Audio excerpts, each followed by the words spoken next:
সোমনাথ বাবু, আপনি আমাকে যেটা বলতে পারেন যে এই অঞ্চলে, এই দাঁতপুর অঞ্চলে ঠিক কোন জায়গাটায় বেশ কিছু ঘর যেখানে যন্ত্র তৈরি হয় আর কি, তো এটা ঠিক কবে থেকে শুরু হয় বলে আপনার জানা, আপনার অবগত আছে ব্যাপারটা? এখানে দাঁতপুর অঞ্চলে বাজনা যন্ত্র শুরু হয়েছে বহুদিন আগে থেকেই শুরু হয়েছে। মানে যেনার দ্বারায় শুরু হয়েছিলেন উনি কাজ শিখে এখানে এসে শুরু করেছিলেন। কোথায় কাজ শিখেছিলেন? নাম হচ্ছে তারাপদ হালদার। আচ্ছা। তো উনি মারা গেছেন অনেকদিন আগে। আচ্ছা। ওনার থেকেই এবারে আমাদের দাঁতপুর অঞ্চলে কিছু কিছু লোক কাজ শিখে জিনিসগুলো ছড়িয়ে পড়ে। তার মধ্যে থেকে এবারে উনি চলে গেলেন, ওনার ছেলে এখন ব্যবসা করে। মানে এখন তারাপদ বাবুর পরবর্তী জেনারেশন এখন যারা করছে, তারাপদ বাবুর পরবর্তী জেনারেশন ওনার ছেলে আছে। আচ্ছা। এবার ওখান থেকে শাখা পোশাখা আবার বিভিন্ন সব বেরিয়েছে। আচ্ছা। বেরিয়ে এবার সব আপনিও কি সেই শাখা থেকে এসেছেন? আমিও ওখানে কাজ করেছি। আচ্ছা। কিন্তু আমার দিক থেকে দেখতে গেলে আমারটা একটুখানি আবার আলাদা। ও মানে আমি ওখানে কাজ শিখিনি তা না, উনিও আমার গুরুজি। আমার ওখানে সেতারের কাজ শিখতে যেতাম। আর এই যে বাকি যে যন্ত্রগুলো, এগুলো আমার সব অন্য আরো সব গুরুজি আছে। মানে আমি ওখানে কিছুদিন কাজ করে আবার ফের বাইরে চলে গেছি। মানে এই কাজগুলো বাইরে মানে লখনৌতে? আপনিও লখনৌতে গেছেন? হ্যাঁ হ্যাঁ, আমিও গেছি। আচ্ছা। কিন্তু আমার গুরুজি এখানে কলকাতায় যেমন সাঁতরাগাছি কানাইবাবু, কানাইলাল ভৌমিক, ওনার ছেলেরা বিজনেস করছে এখন, সুভাষ ভৌমিক সব বিজনেস করছে। উনি সাঁতরাগাছি তো এরকম বাজনা তৈরি হচ্ছে? আচ্ছা, বাজনা তৈরি হয় সেখানে, শরৎ তৈরি হয়। শরৎ আছে। মূলত আমি শরতের কাজটা ওখানে শিখেছি। শরৎ সন্তুরের কাজ সাঁতরাগাছিতে শিখেছি। তো ওখানে শিখে আমি ওখান থেকে আবার ফের মানে যেমন কাজ ইয়ে হয় সেইভাবে আবার ফের লখনৌ গেলাম। লখনৌ গিয়ে আরও অন্য ওটা সব কাজ শিখেছি। কাজ শিখে তারপরে বেশ কিছুদিন মানে আমি প্রায় বাইরেই কাজ শিখেছি। আচ্ছা। শিখে তারপরে বাড়িতে স্টার্টিং। আচ্ছা, তার মানে লখনৌ থেকেই মূল ব্যাপারটা শুরু হচ্ছে, যেটা এইখান থেকে তারাপদবাবু গিয়ে ওইটা প্রশিক্ষণটা নিয়ে আসছেন, ওখানে কাজ করে যে শিক্ষাটা নিয়ে আসছেন সেটা উনি এখানে প্রতিষ্ঠা করছেন, এবং তারপরেই দাঁতপুর অঞ্চলে যন্ত্র বানাবার প্রচলন। এই সময়টা আমি কি ধরে নিতে পারি যে গত শতাব্দী মানে 1960 নাগাদ, 55-60 নাগাদ ওই রকম সময় শুরু হয়েছে? তার আগে অবধি এই প্রচলন ছিল না এখানে বাজনা বানাবার? তার আগে অবধি সব বাজনার প্রচলন ছিল না। তখন কি করতেন এরা, মানে তাদের মূল জীবিকা কি ছিল? এখানে তখন চাষ ছিল, চাষবাস, চাষিবাসি করছে। তো সেই সময় চাষবাস করে করতেন। এবং উনি এসে এই জায়গাটা তৈরি করেন এবং সবাইকে এমপ্লয় করেন, তাই তো? এবং সেখান থেকে এবার ওনার কাছ থেকে কাজ শিখে এখন কতগুলো বাড়ি এরকম আছে এই গ্রামে? কতগুলো বাড়ি বলতে এখানে বিজনেস করছি আমরা, ধরুন 4-5টা বাড়ি আছে। 4-5খানা বাড়ি বিজনেস করছে, 4-5 ঘর আর কি। হ্যাঁ, 4-5টা, আমার যেমন বাড়িতে তৈরি হচ্ছে এরকমই 4-5 ঘরে তৈরি হয়। আর আপনার বাকি সব গ্রামেরই ছেলেরা সব ওই কাজ শিখে সব আমার কাছে কেউ কাজ করে, মানে ধরুন আমার কাছে 8-10 জন কাজ করছে। আচ্ছা। আর কারো যে কজন হচ্ছে তার কারো কাছে 8-10 জন কাজ করছে, এরকম করে করে আমাদের চলছে। মানে এখন এমন অবস্থা হয়েছে যে এই গ্রামে অনেকেই এই এই এই মানে এই পেশার সঙ্গে যুক্ত হয়ে গেছে না? হ্যাঁ, আমাদের নানাভাবে এই পেশার সঙ্গে যুক্ত প্রায় 70-80 জন লোক আছে। 70-80 জন? হ্যাঁ, মানে ওনারা সব আমাদেরই সব কাজ করে। তো কাজ করে ওরা বাড়িতে নিয়ে গিয়ে কাজ করে, আবার ফের এসে এখানে কিছু কিছু দরকার পড়লে করে। তার মানে ধরুন আজ থেকে 50-60 বছর আগে, যেখানে প্রায় 50-60 বছর আরো বেশি 70 বছরই ধরছি, 70-75 বা 80 বছর, 80 বছর কাছাকাছি, যে সময় বাজনা তৈরি হতো না, পুরোপুরি একটা কৃষিভূমি ছিল, এখানে কৃষকরাই থাকতেন এবং সেই কৃষকদের মধ্যে থেকেই এই জীবিকা গ্রহণ করেন তারাপদবাবু, এটা মানে প্রতিষ্ঠা করেন। এবারে এখন দেখা যাচ্ছে যে এই গ্রাম শুদ্ধ লোকে অনেকেই করছেন, তাই তো? অনেকেই করছেন। উনি ওটা করেছে। এবার তার মধ্যে থেকে আমাদের এখানে এই যে সব শরৎ, সুরসিঙ্গার, হ্যাঁ দিলরুবা, ইসরাজ, সারেঙ্গি, হ্যাঁ, মানে অনেকগুলো যন্ত্র আমি এগুলো বাইরে শিখেছি, আমি নতুন যোগ করেছি। আচ্ছা, সেগুলো আপনি এখানে হ্যাঁ, অ্যাড আমি করেছেন। সেগুলো এখন আগে এগুলো এখানে হতো না। বুঝেছি। এখানে শুধু আগে হতো তারাপদ হালদার, উনি মানে জেঠু হয় হ্যাঁ, সম্পর্কে, হ্যাঁ, তো উনি আগে শুধু সেতারা তানপুরাই হতো। আচ্ছা, বাকি এসব আরও সব যন্ত্র সন্তু ফন্তু এগুলো ইসরাজ ফিরাজ এগুলো আগে হতো। শুধু ওই সুরবাহার এইসব মানে লাউ দিয়ে যা লাউয়ের যন্ত্রগুলোই হতো। হতো। হ্যাঁ, আর কাঠের যন্ত্র সেরকম কিছু হতো না। বুঝতে পেরেছি। কয়েকজনের একটু নাম বলবেন এখানে, যারা যারা 4-5 ঘর বলছেন যারা করেন? হ্যাঁ, যেমন এক তো তারাপদ হালদারের ছেলে আছে, হ্যাঁ, শ্যামল হালদার। আচ্ছা, আচ্ছা, তারপরে আছে আমাদের এখানে ওনারই পাশের বাড়ি অনিল হালদার।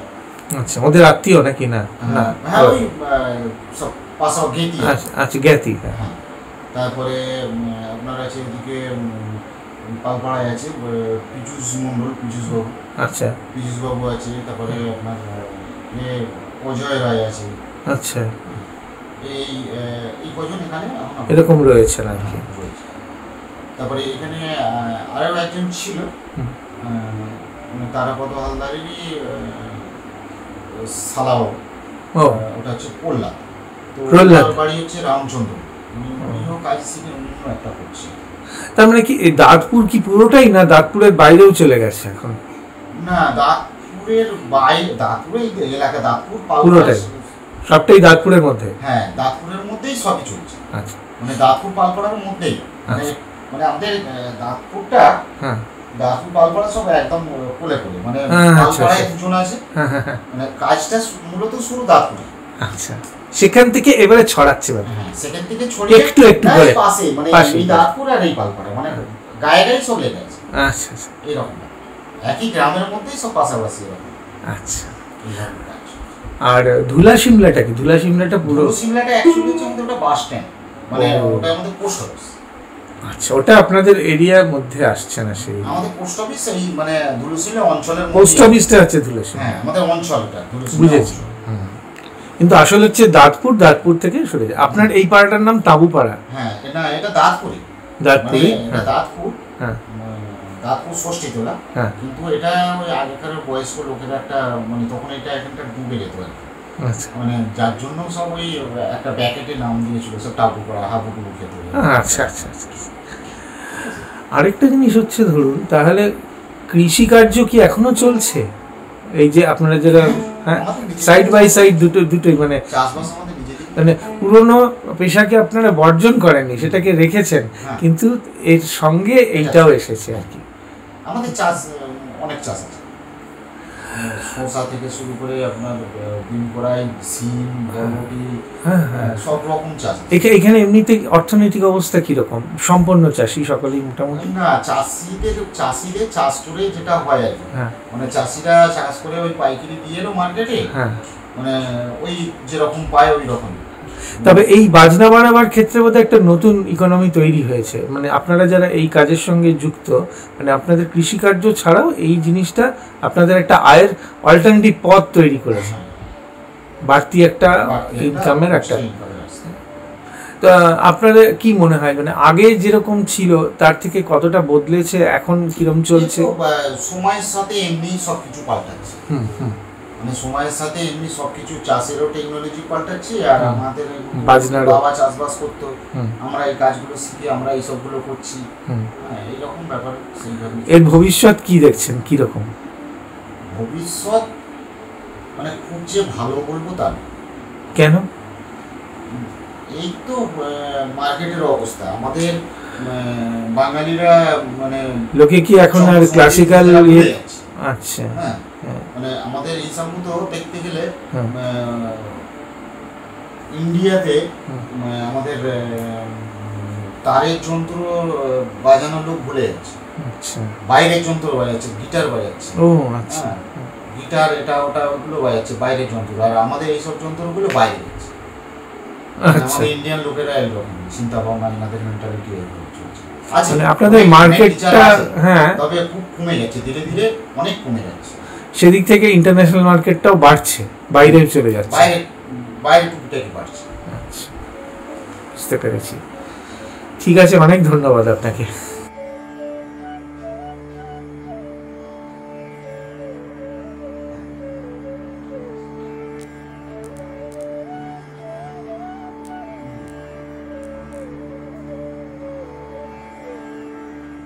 হ্যাঁ, লাইফ টাইম যেন চলে যায়।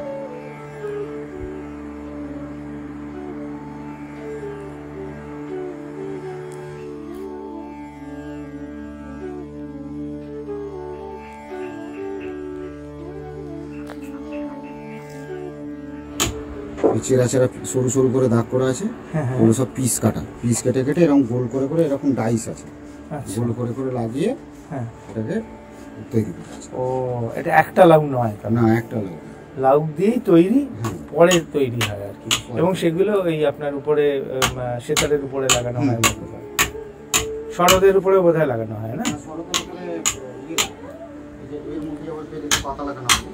আচ্ছা, এরকম কাটা হবে।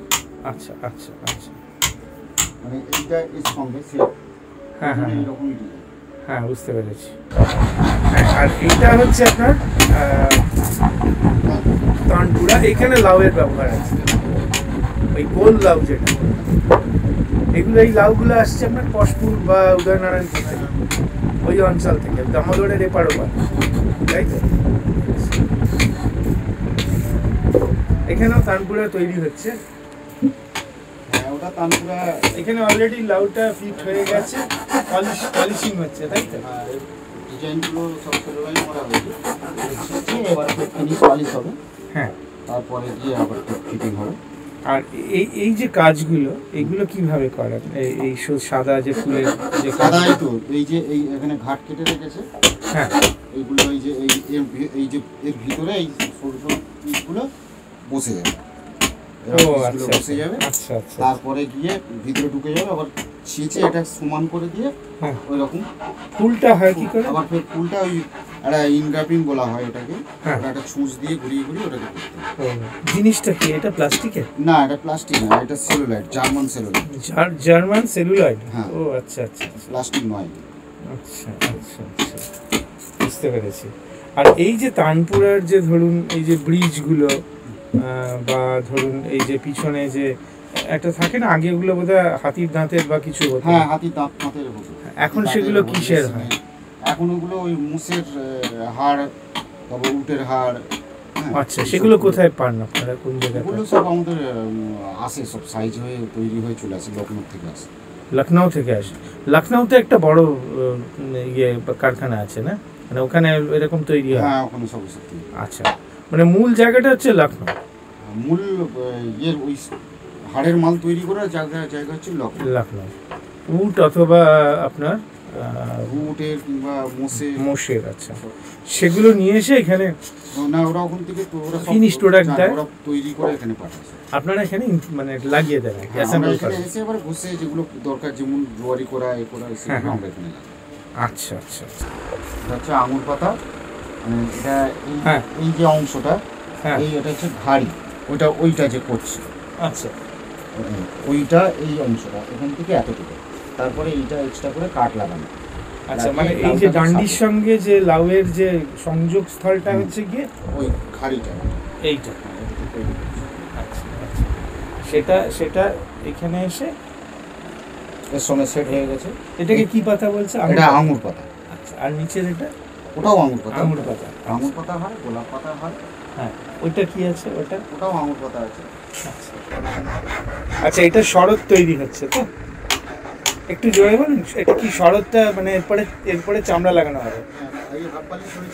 হ্যাঁ, আচ্ছা, চামড়া লাগানোর পরে আবার শুকনো হবে, রোদ্দুরে দিয়ে শুকনো করার পর আচ্ছা। আর এই পুরোটাই রেজোনেটর, মানে পুরোটাই ফাঁপা? আচ্ছা, আর এখানে শরৎ তৈরিতে কোনো লাউয়ের ব্যবহার হয় না? এখানে আমরা দেখছি দিলরুবার কাজ হচ্ছে, তাই তো? এখানে আমরা লাউয়ের ব্যবহার দেখছি না, এটা পুরোটাই হচ্ছে কাঠের। নিচের যেখান দিয়ে আওয়াজটা বেরোয়, ওই গোলাকার জায়গাটা, রেজোনেটরটা, ওটাও কাঠের। আর এখানে এই যে সাদা কাজগুলো হয়েছে সেগুলো আপনারা এইখানে করছেন, তাই তো? জার্মান কি বললেন, সেলুলয়েড দিয়ে করছেন, পলিশিং এর কাজ হচ্ছে। বাধা নেই, তুমি করতে হবে। এটা দোতারা, এই দোতারার ক্ষেত্রেও কাঠেই রেজোনেটর, কোনো লাউ লাগে না। ইয়ে নেই, লাউ নেই, ওটাটাই কাঠ আর চাঁদা। আচ্ছা, এটারও কি দুটো পার্ট, একটা এই নিচের তুম্বুটা আলাদা আর ডান্ডিটা আলাদা? এখানে জোড় আছে, এটা একটা হয়, এটা একটা আলাদা, আর আরেকটা হয়, এটা একটা পুরোটাই একটাই। ও একটাও হয়, সেটা একটু দামটা বেশি।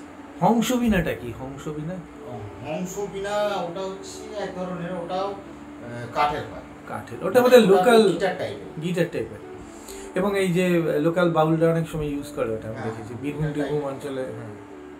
আমি জিজ্ঞেস করেছি। হ্যাঁ, আচ্ছা আচ্ছা আচ্ছা।